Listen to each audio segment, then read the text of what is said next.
بسم اللہ الرحمن الرحیم۔ السلام علیکم۔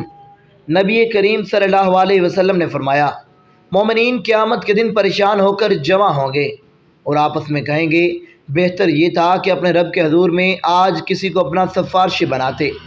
چنانچہ سب لوگ آدم علیہ السلام کی خدمت میں حاضر ہوں گے اور عرض کریں گے، آپ انسانوں کے باپ ہیں، اللہ تبارک و تعالیٰ نے آپ کو اپنے ہاتھ سے بنایا، آپ کے لیے فرشتوں کو سجدہ کا حکم دیا اور آپ کو ہر چیز کے نام سکھائے۔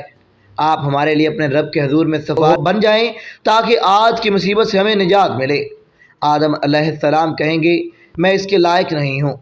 وہ اپنی لغزش کی یاد کریں گے اور ان کو پروردگار کے حضور میں جانے سے شرم آئے گی۔ کہیں گے کہ تم لوگ نوح علیہ السلام کے پاس جاؤ، وہ سب سے پہلے نبی ہیں جنہیں اللہ تبارک و تعالیٰ نے میرے بعد زمین والوں کی طرف مابعوث کیا تھا۔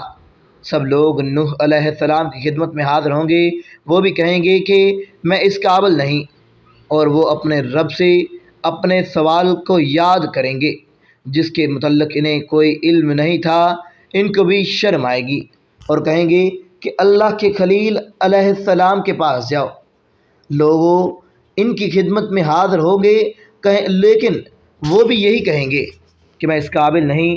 موسیٰ علیہ السلام کے پاس جاؤ، اس سے اللہ تبارک تعالیٰ نے کلام فرمایا تھا اور تورات دی تھی۔ لوگ ان کے پاس آئیں گے لیکن وہ بھی عذر کر دیں گے اور مجھ میں ان کی جرت نہیں۔ ان کو بغیر کسی حق کے ایک شخص کو قتل کرنا یاد آ جائے گا اور اپنے رب کے حضور میں جاتے ہوئے شرم دم غیر ہو جائیں گے۔ کہیں گے، تم عیسیٰ علیہ السلام کے پاس جاؤ، وہ اللہ کے بندے اور اس کے رسول، ان کا کلمہ اور اس کی روح ہیں۔ لیکن عیسیٰ علیہ السلام بھی یہی کہیں گے کہ مجھ میں ان کی ہمت نہیں۔ تم محمد صلی اللہ علیہ وسلم کے پاس جاؤ اور اللہ کے مقبول بندے ہیں اور اللہ نے ان کے تمام اگلے اور پچھلے گناہ معاف کر دیے ہیں۔ چنانچہ لوگ میرے پاس آئیں گے، میں ان کے ساتھ جاؤں گا اور اپنے رب سے اجازت چاہوں گا، مجھے اجازت مل جائے گی، پھر میں اپنے رب کو دیکھتے ہی سجدہ میں گر پڑوں گا اور جب تک اللہ چاہے گا میں سجدہ میں رہوں گا۔ پھر مجھ سے کہیں گے، اپنا سر اٹھاؤ اور جو چاہو مانگو، تمہیں دیا جائے گا، جو چاہو کہو، تمہاری بات سنی جائے گی، شفاعت کرو، تمہاری شفاعت قبول کی جائے گی۔ میں اپنا سر اٹھاؤں گا اور اللہ کی وہ حمد بیان کروں گا جو مجھے اس کی طرف سے سکھائی گئی ہے۔ اس کے بعد شفاعت کروں گا اور میرے لیے ایک حد مقرر کر دی جائے گی، میں انہیں جنت میں داخل کرواؤں گا۔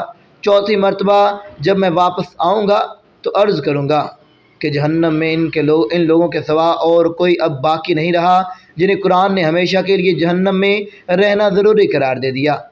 ابو عبداللہ امام بخاری رحمۃ اللہ نے کہا کہ قرآن کی روح سے دوزخ میں قید رہنے سے مراد وہ لوگ ہیں جن کے لیے خالد کہا گیا، وہ ہمیشہ دوزخ میں رہیں گے۔